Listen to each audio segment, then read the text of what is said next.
Lesson Academy of class 10th. Today we are performing an activity called 10.1. Okay, now we are 10th class in the activity 10.1 perform. ಏನದಪ್ಪ 10 activity ಅಂದ್ರೆ ನೀವು ಒಂದು clean ಆಗಿರುವಂಥ spoon ತೊಗೋಬೇಕು ರೈಟಾ.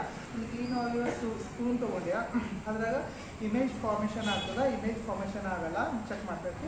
ಮತ್ತು ಯಾವ type of image formation ಆಗ್ತದ ಮತ್ತು ಅದ್ರದ್ದು ನೇಚರ್ ಏನದ ಅಂತ ಫೈಂಡ್ ಔಟ್ ಮಾಡಬೇಕು. ಮತ್ತೇನಾಗ್ಯದಪ್ಪ ಅಂದ್ರೆ ಮತ್ತೇನು ಫೈಂಡ್ ಮಾಡ್ಬೋದು ಅಲ್ಲಿ ಅದರದ್ದು ಕ್ಯಾರೆಕ್ಟರಿಸ್ಟಿಕ್ಸ್ ಏನೇನವ ಅಂತ ಸ್ಟಡಿ ಮಾಡಬೇಕು ರೈಟಾ. ಅದ್ರ ಸಲುವಾಗಿ ನಾವು ಏನು ಮಾಡಿದ್ದೀವಪ್ಪ ಅಂದ್ರೆ ಒಂದು ಸ್ಪೂನ್ ತೊಗೊಂಡು ಕ್ಲೀನ್ ಆಗಿರುವಂಥ ಒಂದು ಸ್ಪೂನ್ ಅದ ಶೈನಿಂಗ್ ಸ್ಪೂನ್ ತೊಗೊಂಡಿವಿ ರೈಟಾ. ಇಲ್ಲ ನಾವೇನು ಮಾಡಬೇಕು ಫಸ್ಟ್ ಇದರ ಇಮೇಜ್ ಫಾರ್ಮೇಷನ್ ಆಗ್ತಿಲ್ಲ ಅಂತ ನೋಡಿದಾಗ ನಾವು ಏನು ಕಾಣಿಸ್ಬೋದು ನಮಗಲ್ಲಿ ಇಮೇಜ್ ಫಾರ್ಮೇಷನ್ ಆಗ್ತದೆ. ನೀವು ಇದು ಆ್ಯಕ್ಟಿವಿಟಿ ಭಾಳ ಸಿಂಪಲ್ ಅದ, ನೀವು ಮನೆಗೆ ಮಾಡ್ಬೋದು. ಏನು ಮಾಡ್ಬೋದು ಒಂದು ಸ್ಪೂನ್ ತೊಗೊರಿ, ಅದ್ರಾಗ ಏನು ಮಾಡಿರಿ ಈ ಟೈಪ್ ಫಸ್ಟ್